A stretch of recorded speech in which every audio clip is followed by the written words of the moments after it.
Cheikh Tidiane. Voilà, fatigué, certainement. La grosse actualité de ce week-end, c'est la situation à Conakry, mais certainement on en parlera dans la page internationale. Tout d'abord, retenez que sur les nouveaux prix fixés par l'État du Sénégal sur des produits de grande consommation, les détaillants crient leur désarroi et interpellent les autorités. Ils se disent victimes dans cette affaire.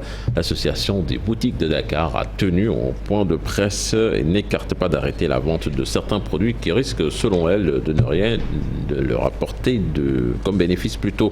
Là-dessus, nous écoutons les explications du secrétaire général de l'association. Il s'appelle Badara Diouf. Il est interrogé par Al-Hassan Ba et Ahmadouba. Nous voulons aussi informer l'opinion nationale et internationale que les boutiques détaillants sont victimes de moqueries, victimes de la société qui croit que c'est nous qui augmentons les prix. Or que ce n'est pas nous, c'est l'État du Sénégal qui a imposé des taxes sur les commerces, sur les grossistes, sur les denrées de première nécessité. C'est cela qui a répercuté sur les produits et on n'y peut rien. Les anciens prix sont comme si le sac de sucre qui coûtait 27 750 est aujourd'hui à 30 000 francs.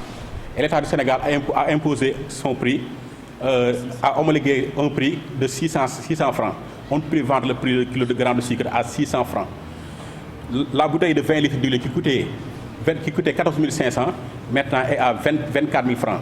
Le litre d'huile nous revient à 1200 francs. On ne peut plus vendre à 1200 francs. Le sac de riz qui coûtait 12 000 francs est à 14 000 francs. On ne peut plus vendre le kilogramme de sucre de riz non parfumé à 260 francs. 260 francs. Cela impacte notre commerce.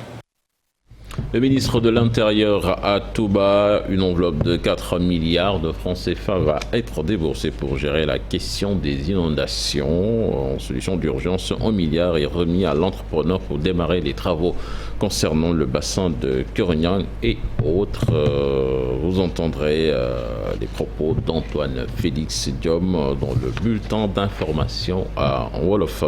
À Makayop, c'est dans le département de Koungheul, les populations payent pour recharger leur batterie de téléphone. Sur les 35 villages de la commune, seuls 2 sont électrifiés, une situation qui accroît l'insécurité et plombe le développement économique de la localité. Explication dans cette correspondance signée Omar Ndiaye et Boubacar Falbop.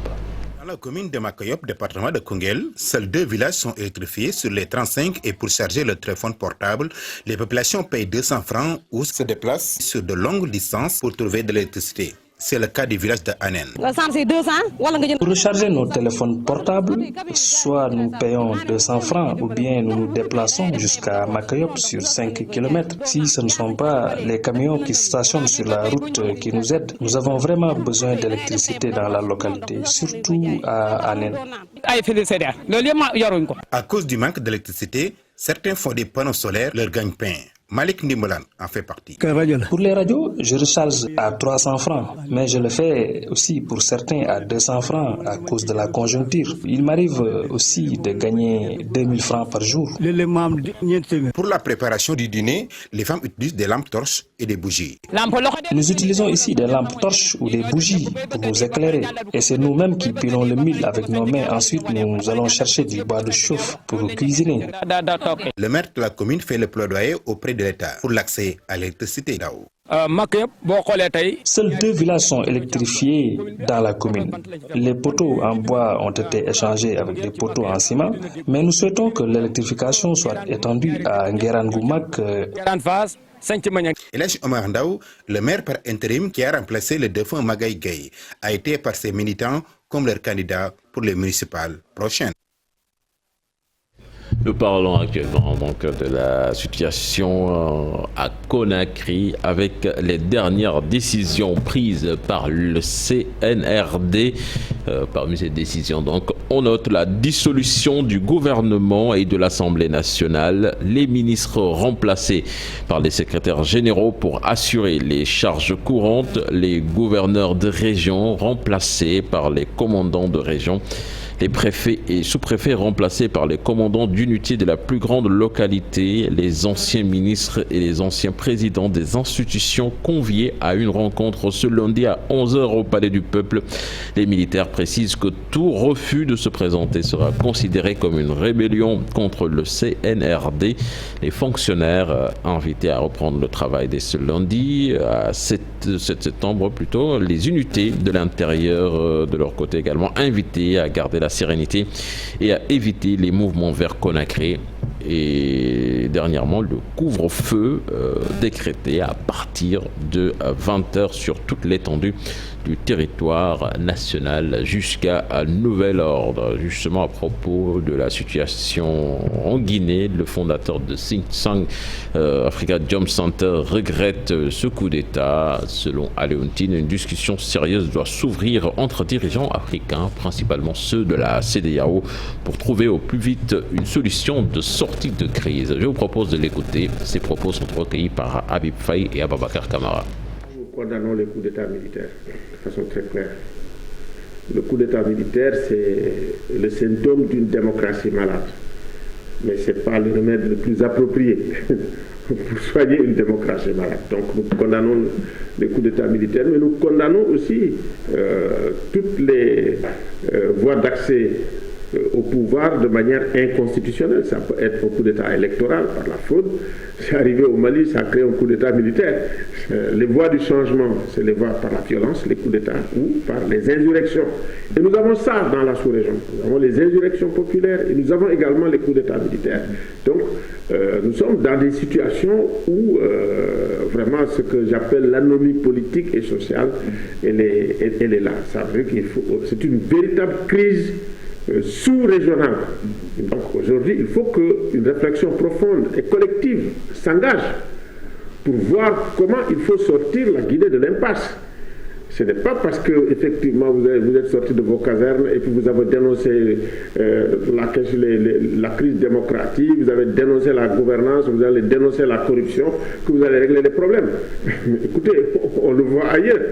Donc, il faut absolument qu'il y ait un régime civil de transition qui réfléchisse vraiment de manière très profonde comment la Guinée peut réinventer une démocratie où tous les Guinéens, citoyens guinéens peuvent trouver leur compte. Je pense que c'est cela.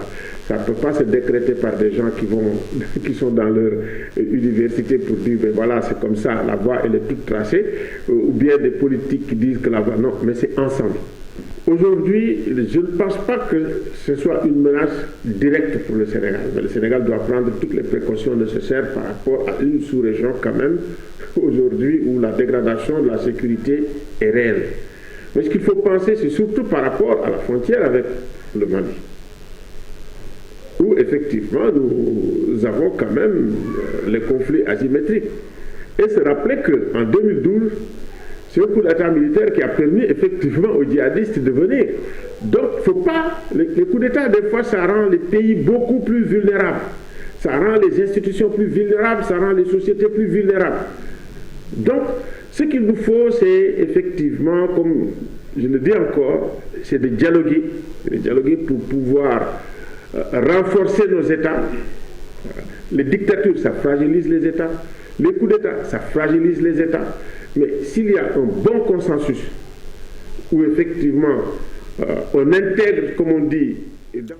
Les Guinéens vivant au Sénégal se disent satisfaits de ce putsch qu'ils qualifient de soulagement pour les populations. C'est un reportage signé Habib Faye et Ababakar Kamara.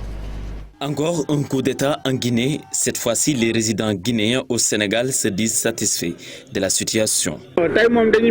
Nous sommes comme des prisonniers qui hument l'air de la liberté. C'est pour cette raison que nous sommes très satisfaits aujourd'hui. Actuellement, nous sommes vraiment contents de la situation. Il fut un temps où aucun Guinéen n'avait plus d'ambition pour son pays. On rend grâce à Dieu, car Alpha Condé était comme un oppresseur pour les Guinéens.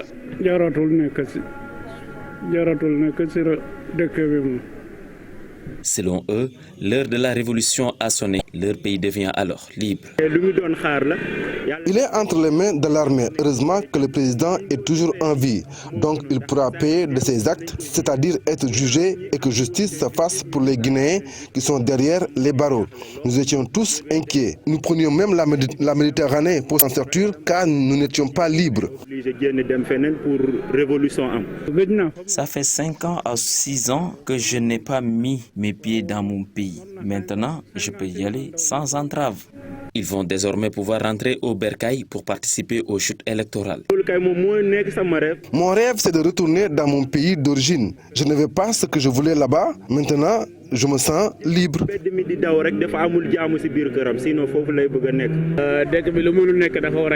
Cette oppression doit cesser. L'Afrique nous appartient tous. Nos présidents doivent apprendre à sortir dans la grande porte. Ils doivent partir à temps au lieu de faire du forcing. Le pouvoir est entre les mains de l'armée. Les ressortissants guinéens se sentent soulagés. Ils espèrent que la transition se fera au plus vite. Voilà, Fatih Diagne, c'était l'essentiel de la première tasse actu de ce matin. Merci beaucoup, cher Tidiane. Et puis cette image du colonel Mamadi Doumbia, je pense, qui est devenu viral depuis hier après le coup d'État en Guinée. On en parlera dans la deuxième partie avec Daouda Mine. Ce sera un prétexte pour parler de droit dans ce pays voisin du Sénégal. Tout de suite.